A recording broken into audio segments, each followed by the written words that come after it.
Today's lesson is all about igneous rocks. Now, in the bell ringer activity that you were asked to do first today, there was a picture, very much like the one that you see on the screen here, and the directions asked you to compare the textures of these two rocks. Now, the rock on the left is a sample of granite. We've looked at a lot of granite so far this week. But you might have noticed that each piece has appeared a little bit different. They've all had different colors. They've made or had slightly different textures as well. Not all the pieces are the same size. We'll talk a little bit more about why that is today. But that piece on the left is granite, and the piece on the right is obsidian. Now, I know a lot of you are familiar with obsidian. We talked about it a little bit in class before we switched to this online model. Remember that texture has to do with the size and the shape of the crystals that make up a rock. And so if we take a look at that piece of granite on the left, we're able to see the crystals pretty clearly, pretty easily. That tells us a lot about that rock's texture. If we look at the obsidian on the right, it's much harder to see the crystals. As a matter of fact, obsidian is considered to be a glassy igneous rock, which means that it formed so quickly, cooled so quickly, that it hardly had time to develop any crystals at all. So go ahead and write about that in the bell ringer if you haven't already. I just wanted to review with you because texture can be kind of a tricky thing. But moving forward, the objectives for this section are simple. We just need to be able to identify the characteristics that scientists use to classify igneous rocks. Now, an igneous rock is any rock that forms from magma or from lava. Now, in the past, when we've talked about magma and lava, we've called them molten materials. That's just a way of saying that they are melted rock. As soon as that liquid rock becomes a solid again, it takes on the name igneous. The reason that we call these igneous rocks is because the word ignis in Latin means fire. And when you think about it, magma or lava basically just looks like liquid fire when it's rolling down the side of a volcano or located near the center of the earth. Most of the igneous rocks that we see today are made up of tiny little crystals, or sometimes even larger crystals if the rock formed slowly underground. But there are a few examples of igneous rocks that don't have crystals that make them up. The obsidian that we looked at on our bell ringer slide was an example of this. We call those volcanic glass. It's just a fancy way to say that the crystals didn't have a chance to form completely, and so it's going to look like one big chunk as opposed to a whole bunch of little pieces combined together. Now, igneous rocks are classified in three different ways. This is the objective, the learning objective for today. Igneous rocks will be classified by their origin, they'll be classified by their texture, or they'll be classified by mineral composition, the minerals that make them up. Notice that there's a Geology Kitchen video on this slide. I'll post that separately on the website so you can watch it later on. Now, before we go any further, you're going to encounter two important words moving forward. Those words are extrusive and intrusive. Now, when we see the prefix X at the front of a word, we want to make sure that we know that means out of or from. So if something is exiting a room, that means that it is coming out of that room. It's leaving that room. It's coming from that room. On the flip side, the prefix in, can mean on or it can mean not. So if we look at those words in the red box below, again, exit, we see the EX at the front, means that something is coming out of perhaps a room. An extrovert is a person that loves to be around people. They're always out and about. They're always looking for that person to talk to. It's kind of hard to be an extrovert during a pandemic, isn't it? But again, we see EX, X, meaning out of or from. If you think about exhaling, letting out that big breath of air that you just took, again, that air is coming out of your body. It's coming from your body. On the flip side, in means on or not. And if somebody is independent, that means that they are not dependent on somebody else, right? They can do things on their own. An introvert, the opposite of an extrovert, is somebody that maybe doesn't like to go out as much. It's somebody that keeps to themselves, someone that kind of stays within themselves. So keep those two prefixes in mind, X and in, as we move forward. So the first way that scientists, or geologists we'll call them because we know they're studying rocks, the first way that geologists classify igneous rocks is by their origin. That's just a way of saying by the way and the place where they are formed. Now, we just learned those prefixes. Here we go. There are two different places that a rock can form. It can form outside of the surface of the earth, so on the surface of the earth where you and I are today. We call these extrusive rocks. They've exited the earth. They're on the surface with you and me.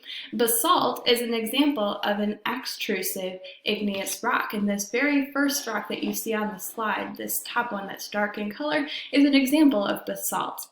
Now, the other place that an igneous rock can form is within the surface of the earth. We call these intrusive rocks. If you think about an introvert as being somebody that likes to maybe stay inside, stay to themselves, that's sort of like an intrusive igneous rock. It stays within the surface of the earth.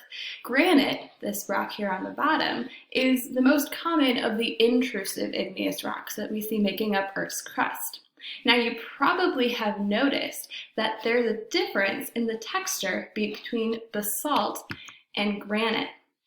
That's because texture depends on the size and shape of mineral crystals, and an extrusive rock, a rock that is forming outside of the surface of the earth, is going to cool much, much more quickly than an intrusive rock, a rock that's still surrounded by all that other hot molten material inside the surface of the earth.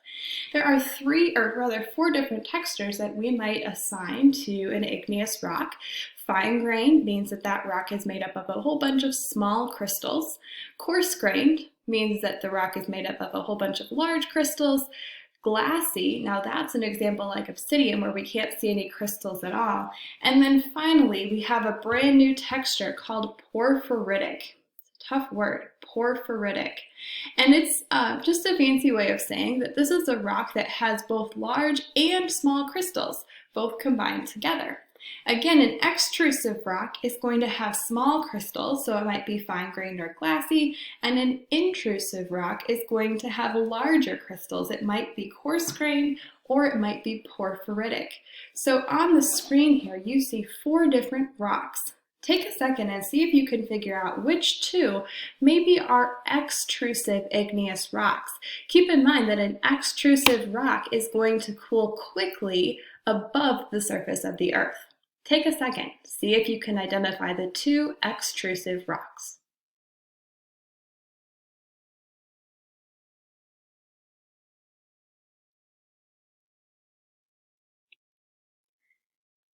If you identified this rock at the top, sandstone, as being an example of a rock with a fine-grained or glassy texture, you are correct.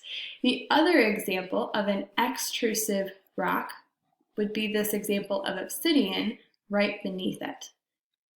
Now that means that the last two rocks on our screen are examples of intrusive igneous rocks. Notice the coarse-grained texture of this rock next to obsidian. This would be an example of a rock that cooled more slowly over time. Then this large sample at the bottom is a really great example of a porphyritic texture. You see these big white chunks? Those are large crystals. They cooled slowly. But then in between those large crystals, we have a whole bunch of smaller crystals. We have fine-grained texture as well. And so we know that part of this rock cooled slowly and developed large crystals. Part of this rock cooled quickly and developed small crystals.